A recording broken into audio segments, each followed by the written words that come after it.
Hello. Time for the daily update. Nothing has moved on the campaign. We're still at 41% with 5 days to go.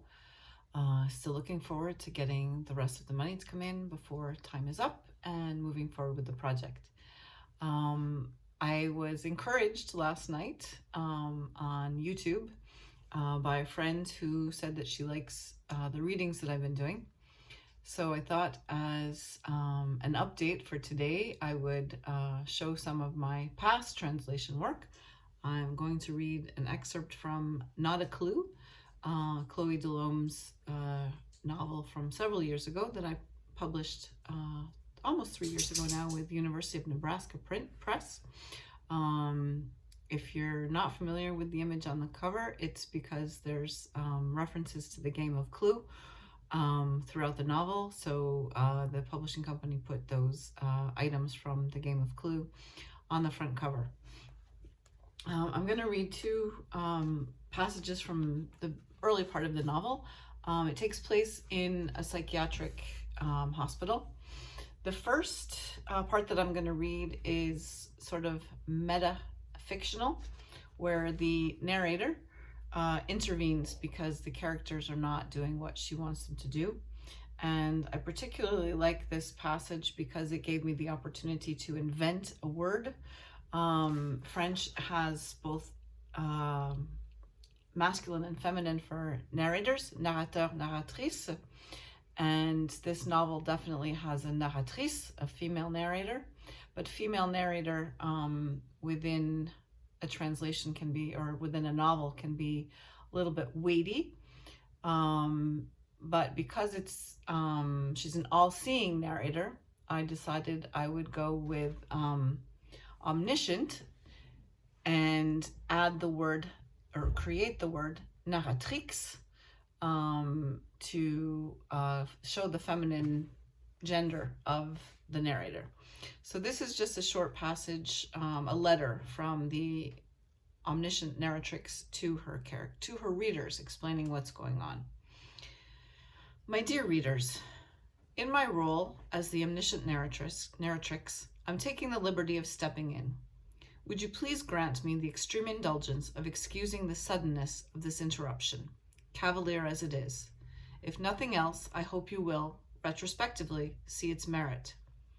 I hesitated for a long time, I can tell you, about adding myself in, shyly, yes, but firmly, into this chapter, where I have no objective reason to be. Nonetheless, I thought it was necessary to very briefly explain some of the notions at play here. I could have certainly restricted my educational drive to the narrow office occupied by footnotes. Alas, as you're aware, an omniscient narrator's work consists of walking through the vast land of novels under his responsibility, as well as rappelling along the many intimate crevices streaking across them, before committing himself to their highly enlightened inscription. Thus, it will be easy for you to agree that, ontologically, I must suffer from claustrophobia.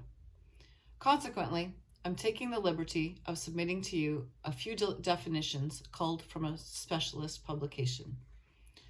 Without really making any of the events understandable or coherent, this short insert will at least have the merit of compensating the handful of lost souls who opened this book in the hopes of being caught up in the dizzying whirlwind that worshippers of cultural entertainment call a story. Once, according to the current terminology, they've at least learned something. I invite these individuals to immediately turn on their TVs. Because in a time when, more than ever, the media allows fiction to permeate reality and situationists to roll on the floor, it would be out of place to chip away any more at the profitability of their days off. If you hold a BA in biology, psychology, or any other appropriate terminology, or if you're rightfully on the verge of losing patience, I warmly recommend that you find something else. Otherwise, everyone's going to take off, and I have no desire to be left alone with my characters. You have no idea how annoying they are. And then she goes into the explanations of the technical terms.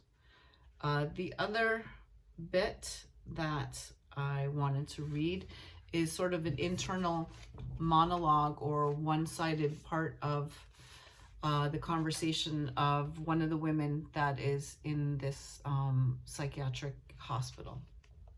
We only have her side of the conversation. It's good. It's not as peaceful here, but it's still more pleasant. No, I mean it. I'm lousy at ping pong, really, I promise. It's annoying not being able to leave. I don't know. Legrig said next week. I hope so, because I'm really sick of this. And so are the kids, I think. Almost 3 weeks. What about you? That must be starting to seem really long. Poor you. Yeah, I understand, though. My husband's adorable, really. He doesn't put any pressure on me. He takes care of everything, but it's hard. I know. I'm lucky. I miss the little ones. It's awful. Same as you, that mommy was going to get some rest. But after a while, they start to wonder, which is normal. 4 and 8. Not on me, but I do in my room. I'll show you them tonight. For now, I'd rather leave Aline alone. Hubert and Ludovine. My kids are great. It kills me that I'm not good enough. I'm always afraid of not being a good mother. Anyways, I'm not a good mother, as you can see. That's nice of you, but it's because I'm doing better too. Legrig says the same thing, but really, look, it's a mess. It's Easter vacation, and instead of taking them to the park or who knows, going away to Deauville, I'm stuck in here. No, I don't play, thanks. No, I don't know how to play, David. I'm telling you, I don't feel like playing. What a pain he is. He's overexcited today. It's exhausting. No way. If we move back to the bench, you can be sure that Jacques will start in again, and personally, he exhausts me. Are you kidding? He's not nice at all. I don't know how anyone can think he's nice. That guy's totally creepy. All you have to do is talk to him for 5 minutes and you want to throw yourself under a bus. See? He depresses them too. He's bitter down to his bone marrow. As soon as he shows up, he starts giving off these negative waves. I've never seen anything like it. No worse than Albert, of course. We all agree on that. Even Marika, although she's a serious one, that Marika. Yes, you do. Marika's the black girl who's always asking if anybody has a phone card. Yesterday afternoon, Aline and I counted, and she repeated her question 32 times. It doesn't matter if you answer, she doesn't remember. The nurses couldn't take it anymore. We ended up laughing hysterically in the end. That's right, with those braid things, exactly. I don't know the word, well, anyway, even she can't stand Jacques. Yesterday afternoon, I ended up next to him at the table. Aline and I were talking together, and she just found out that she was a manager, but she didn't know what of, so we were talking about it. And Jacques butts in, so we have to ask him politely if he has a job, and he said he was an IT engineer, but that it was sorted, and that's the word he used, sorted, a sorted IT engineer. But honestly, with the guy, you really wonder what's going on upstairs with so much unemployment. Anyway, she asked him what he'd like to do for a job, and he answers with that voice that he has. Man, does his voice annoy me. The guy's too soft. Soft people depress me. So he answers her, the only thing I'd like to do in life is to drink from morning to night. Can you picture the scene? Seriously, sometimes I feel sorry for Legrig. And we'll leave it at that with that vote of sympathy for the psychiatrist that's looking after Jacques. So this again that was an excerpt from not a book that might be published by New Dawn Editions, but from one that I previously published, just to give you a little bit of an idea of my experience in literary translation. So I hope you enjoyed that excerpt, especially Canadian Girl on YouTube. And I wish you all a great day, and I'll be back in touch again in the next couple of days with the latest updates. Bye.